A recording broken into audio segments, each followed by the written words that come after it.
welcome to the Wise Take DFS podcast. I'm your host, CK013. You can find me on Twitter at CK_013. And I am bringing you another solo MLB DFS podcast, the last MLB DFS podcast of the regular season. I'm still not sure if we are going to do any playoff podcasts. We will have playoff content coverage over at wisetake.com for premium subscribers, for members of the Wise Take Nation. So we look forward to that. A little send-off from the regular season of MLB. I thought it was a pretty successful one overall. Over at Wise Take, a lot of members learned a lot, won a lot. It's only getting better. I know it's sad to see MLB go, but at the same time, NFL is here. NFL has been good to the nation so far. And obviously, NBA is right around the corner, and that's always kind of been the bread and butter of the Wise Take Nation. So, super thrilled, feeling pretty good about how everything went. Thought we had an awesome MLB season, and that's just the goal. It's just everybody just improve each year and feel like we did better than we did before, and I think that's what we're seeing. So, some of you guys are probably watching that Monday Night Football game, which is going pretty awesome. It was a pretty awesome game. There were a couple of our guys in the Slack chat who actually shared the Lord Aldrich play with each other, which I thought was pretty cool. This, one of the guys heard some local stuff, just talking about how they plan on using him more, and they certainly did, and he's a difference maker. I wrote an article for it. Cooper Kupp was certainly at the top of the Tier 2 plays. Hopefully you put him in the flex. I mean in the MVP or whatever it is. He's crushing. But anyway, moving on to baseball. Here we go. Let's take a look. So, Justin Verlander's listed on the DraftKings page. I don't think it's going to be Verlander, though. I think it's going to be Garrett Cole because this game got canceled. I would assume it's going to be Garrett Cole. Either way, whether it's Verlander or Cole, there's not too many differences. It's against Baltimore. We'll have to check on the weather tomorrow to see, because this is a really good hitting environment. We're going to look into the dew points and all that kind of shit. Shout out to MG. But Justin Verlander, Garrett Cole. I think Cole is 12.8. So if it's Cole, he'd be a lot cheaper. Cole would be like 12.8, I think. If it is Cole, I think, yeah, 12.8. 12.8 is a little bit more doable. Either way, they're both in a great spot, whichever one actually goes. Jacob deGrom should not be on this list. I'm looking at all. Okay, my bad. So yeah, obviously, there's more to think about because Cole, Verlander, whichever one it's going to be, they're very expensive, and we actually do have a relatively deep pitching slate in cash games. If you don't want to think about it, you can certainly just lock them in. But we do have Ryu going up against the Giants in San Francisco. The Giants have been one of the worst offenses out there, and Ryu's looked pretty damn good, actually. So, he's certainly in consideration. Patrick Corbin on the road against the Padres. Only 10.8 on DraftKings. He's certainly in consideration, though we haven't seen a ton of ceiling games. He's kind of had some odd matchups, we'll just say. Relatively tough matchups, but Corbin definitely viable. Clevenger at 10.4 doesn't seem all that appealing until you go back and you look at what he did to Kansas City last time you saw them. It was the beginning of the month. Kansas City did seem like they looked like they were kind of heating up, but we haven't really seen that from them lately. Today. So, like, they were warm, and then today I jumped on them. They didn't do so hot. So, I do think that Clevenger is somebody that we can take a look at. Again, just a lot of options. I don't think I want Happ against Boston. There's just no need for that. I don't think I want to play Freeland against the Nationals. I don't think there's a need for that. Fulte is definitely someone I want to consider. He's only 9K, so he's relatively cheap. Last time we saw the Phillies, the strikeouts weren't there, but he did go 7 1/3. The problem with Fulte is the pitch counts are a little off. So against St. Louis, he gave up 6 runs. That made sense. But against Philly, I didn't really understand why he got pulled after 84 pitches. So they are going to the playoffs. Maybe there's some preservation going on. They don't want to wear him out. I don't know what the case is. But at 9K, I'll be tempted for tournaments for Fulte. Madison Bumgarner against the Dodgers. So he was scratched from Wednesday's start. And there was never really a reason. There's still not a reason. So I'm thinking it's just so he would be able to pitch against the Dodgers in his last start. That's just what I think. At 8.8, you got to think he's in play. The Dodgers have not looked great offensively. They have been a little bit better against lefties, but for the most part, they've still struggled. And again, Bumgarner is only 8.8. Glass now against Toronto. I feel like this guy's played Toronto like every day. So the first time he saw them, it did not go well. Second time was a little better, but still not great. And now he's going to face them at home in Tampa. Don't think I want to pull the trigger on that. I think I'd rather pay the extra 100 for Bum. Don't get me wrong. I think Glasnow is the better pitcher right now, and he has the better matchup. But Toronto's kind of had his number, and they've seen him so many times. Maybe in Tampa at home, he pitches a little bit better. So again, can't rule him out. Like I said, pitching is deep today. We got Brian Johnson against the Yankees, who, before you laugh, I know this guy's pitch count's been crazy low. Before we laugh, we have to remember that this dude, last time he saw the Yankees, had like 11 Ks. Only got a 24. Don't see a world where I'm actually pitching Brian Johnson. But just worth mentioning. So, of all these guys, I think I would probably go with a Cole or Verlander and cash just to be safe. In tournaments, I feel like Fulte might be the lowest I can go, but again, I'm going to want to check into why his pitch counts were low. I do think that Clevenger is worth a shot. I know the Royals were playing well, but they are in a shitty ballpark. Aside from that, I mean, Ryu obviously seems good. 11K feels like an overspend, but it is the Giants. I just don't know if we have to go all the way up there. So as of right now, I would say that Fulte is probably one of my favorite options for tournaments. But again, I have to see why the hell he's not, getting a full slew of pitches. That does concern me. In the meantime, I'm just going to plug someone in. Let's plug in. All right, I guess we're plugging in Fulte. If we go down to look for an SP2 to pair him with, not a ton to like so far. It's pretty ugly down here. I think that we're looking at... it's going to be rough. But I think of all these guys down low, I'm not a fan of this Pannone guy. Like, he's been pitching okay. He just did well against the Rays, and now he's going to get an even better park for pitching. He has thrown over 100 pitches, which is promising. I'm not a huge believer in him, but I think he's serviceable, at least, on a first look at 6'7". I think he could work. I think Giolito is in play. He's been awful. Back to being awful. Baltimore whooped his ass. He hasn't had a good game since he played Boston, which is an awesome offense. But this is going to be a park boost for him in Minnesota. It's also going to be pretty chilly in a situation that favors pitching. And we're going to get a chance to get Giolito probably at low ownership because of how badly he has screwed up every other time. And he does have a nasty changeup. Should see a good amount of lefties here, which the changeup is typically more effective against. So he's probably my favorite SP2.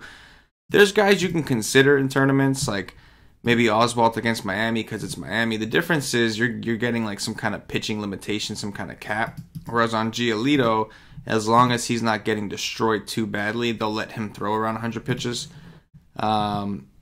You can certainly look to a Zach Davies against the Tigers. I just don't know if Davies has the upside we're looking for, and his pitch count's been pretty low too. The Brewers have been trying their best to win. They've been doing a great job of that. You could look at Chase DeShawn against the White Sox, another pitch count situation. So that makes Giolito, in my opinion, just gives him a higher ceiling if he does happen to bring his A game. From there, you're kind of looking at like, let's see, as far as offenses, guys like we could pick on. I think the Yankees and Boston series is a pretty good one. I think that you can try to come here for a viable game stack. You're probably going to have to pick one offense unless you go really cheap at pitcher. But I do think that the Yankees, they put up like 12 runs in Tampa. I think they're starting to get it going. Gary Sanchez, I think, is a viable option against a lefty. The Yankees are not at home, so it's not like the magic hotspot Yankees at home against a lefty. But they're in Boston, so it's pretty close. We'll have to see if Glaber plays. He could be interesting. Voit, right? He's been smashing. His price is up, but the dude has been mashing. This is not updated from today's games, but he hit another home run today against Tampa. So the guy has been rolling. He's been playing really well. I think that makes a lot of sense. I also think that another place we can look to attack is going to be Milwaukee. Milwaukee, they've been playing really well. They're at home in Milwaukee, and they're playing against Zimmerman. Zimmerman coming off a decent game against the Royals, but the Twins beat him up.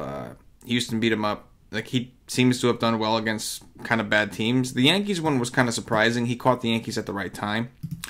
But the Brewers are just playing really well. Now, there's one particular guy that I think if you're building a cash lineup, you don't build a cash lineup without.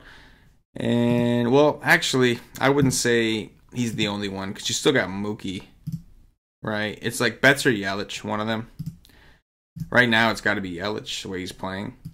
But I'll never fault you for wanting to throw in Mookie, because Mookie's been doing the same thing, but a little more quietly, because Yelich is new to this. Mookie's been doing it all year. But definitely think that one of those guys should probably make your lineup. I'll lean towards Yelich because it makes sense with the Brewers. Kind of a cheap stack here with Shaw and Moustakas. You can get the lefties against Zimmerman. You can always play our boy Cam's guy, Mr. Aguilar, who has been a little inconsistent lately, but I think he's relatively hot. So there's some interesting ways to go. I think there's some solid ways to go tomorrow, but definitely going to try a stack. I got a feeling it's going to be a high-scoring game. We also got the Rockies, right? The Rockies have also been extremely hot. They're crazy expensive, though. David Dahl has hit a home run in 3 straight games, dominated the Phillies, but he's 5'4" now. Charlie Blackmon is also 5'4". Trevor Story, since coming back from that little injury he's had, he's been mashing. He's 5'1". So playing the Rockies is going to be extremely tough. Like, stacking them is going to be really hard. And I don't know if you need to. They have been hot. They need to be winning. So it all makes sense. And they're going up against Joe Ross, who I'm not afraid to attack by any means. So I do think it makes sense. One thing about Ross is he did a pretty good job of getting ground balls here against the Mets. Didn't do as well in Chicago. I don't know. A lot of good offenses. I think this is going to be a higher scoring slate. I really do. I think it's going to be a higher scoring slate. We have a decent amount of pitching options up top. We've got a couple maybes down low, and then we have a lot of really good bat spots. So I think that, like, because our pitchers are fairly deep, I think you may want to, like, kind of figure out what stack you like the most, and then from there kind of get a gauge for what pitchers you can actually afford.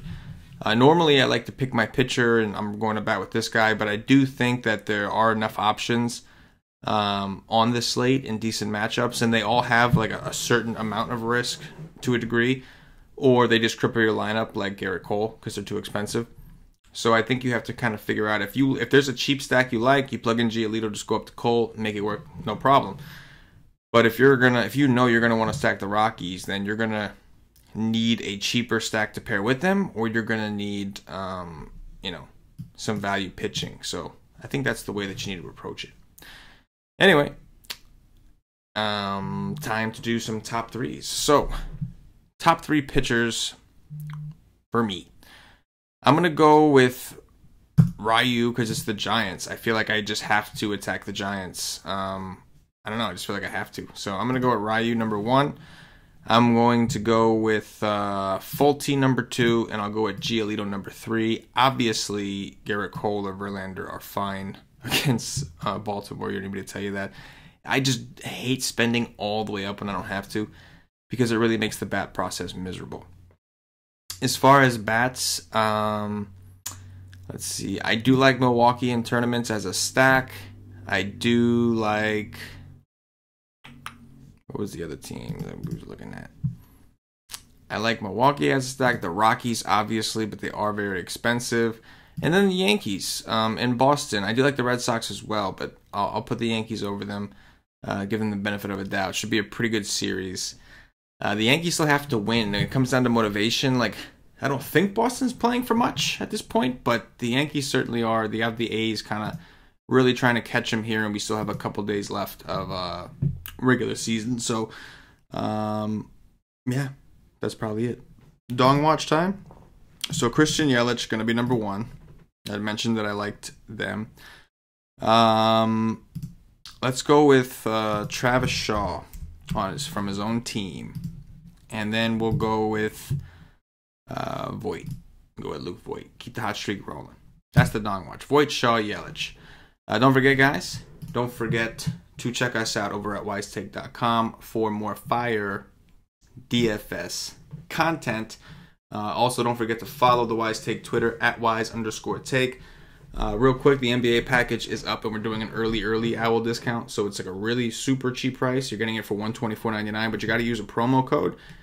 It's over on our Twitter. I don't actually remember the exact promo code. Maybe I can find it real quick so that I don't leave you guys hanging. Just because I wasn't prepared and didn't have it ready, but it's all goody because I got it for you right here. The promo code is Early Owl NBA 1819. No spaces, so it's all just one thing. Early Owl NBA 1819. And you'll save $50 off of the NBA season pass. The NBA season pass is $174.99. You will get it for $124.99. You get access to the Slack chat with that for all sports, and you will also get all NBA content for the entire season. So literally, you know, the cheat sheets from Paulie, that includes preseason coverage. So when we start doing the preseason cheat sheets, you'll get access to that. Definitely a good time to hop on. We do have all sports packages. I do recommend that you check those out before making a decision on a season package.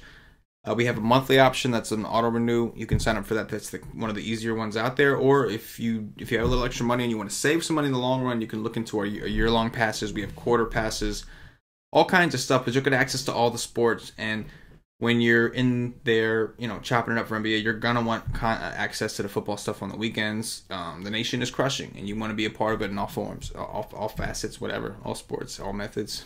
So do yourself a favor and get over there and try us out. If you're watching on YouTube, please click that thumbs up, that like button, subscribe to the channel.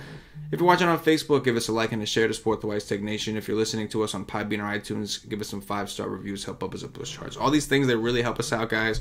Allow us to keep doing these shows for free. So if you're a fan of the nation, you want us to keep rolling, keep doing this thing, all we really ask is that you show us a little bit of support by showing us a little bit of love on whatever platform it is you're watching or listening on. For myself, the entire Wise Take Nation, it's been an awesome, awesome time for MLB. I will see you guys for NBA, maybe some NFL occasionally, and maybe even some playoffs. We'll see. Good luck. Yeah.